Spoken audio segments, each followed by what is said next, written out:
ಒಂದು golden hours ಅನ್ನೋದು ಎಷ್ಟು ನೋಡೋದಕ್ಕೆ ಬ್ಯೂಟಿಫುಲ್ ಆಗಿರುತ್ತೋ ಅದೇ ರೀತಿ ನಮ್ಮ ನೇಟಿವ್ ಅಲ್ಲಿ ಟೈಮ್ ಸ್ಪೆಂಡ್ ಮಾಡುವಂತ ಟೈಮ್ ಕೂಡ ತುಂಬಾನೇ ಬ್ಯೂಟಿಫುಲ್ ಆಗಿರುತ್ತೆ.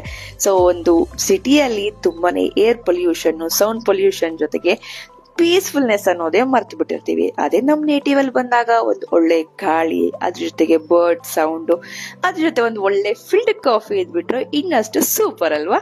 ಸೊ ಕಾಫಿ ಎಲ್ಲ ಕುಡಿದು ಮುಗಿಸಿ ಖುಷಿ ಜೊತೆ ಆಟ ಆಡ್ತಿದೀನಿ. ಇವನ್ ಜೊತೆ ಟೈಮ್ ಸ್ಪೆಂಡ್ ಮಾಡೋದು ಅಂದ್ರೆ ನಂಗೆ ತುಂಬಾನೇ ಇಷ್ಟ ಆಗುತ್ತೆ.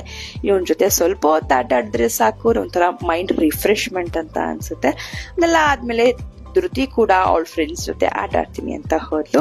ಸೊ ಡಿನ್ನರ್ ಅಲ್ಲಿ ದಾಲ್ ಮಾಡ್ತೀನಿ. ಯಾವ ರೀತಿ ಮಾಡೋದು ನೋಡೋಣ ಬನ್ನಿ. ಒಂದ್ ಪ್ಯಾನ್ಗೆ ತುಪ್ಪ, ಜೀರಿಗೆ, ಮೆಣಸಿನ್ಕಾಯಿ, ಕರ್ಬೇವಿನ ಸೊಪ್ಪು, ಗಾರ್ಲಿಕ್ ಪೌಡರ್ ಅಥವಾ ಗಾರ್ಲಿಕ್ ಪೇಸ್ಟ್, ಈರುಳ್ಳಿ, ಅರಿಶಿನ, ಮೆಣಸಿನಕಾಯಿ ಪುಡಿ ಹಾಕಿ ಒಂದು ಒಗ್ಗರಣೆ ರೆಡಿ ಮಾಡಿ ಬೇಯಿಸಿರುವಂತ ಹೆಸರು ಬೇಳೆ ಮತ್ತೆ ಉಪ್ಪು, ನಿಂಬೆಹಣ್ಣಿನ ರಸ, ಕೊತ್ತಂಬರಿ ಸೊಪ್ಪು ಹಾಕಿ ಚೆನ್ನಾಗಿ ಕುದಿಸ್ಕೊಂಡ್ರೆ ರೆಡಿ ಆಯ್ತು ದಾಲ್.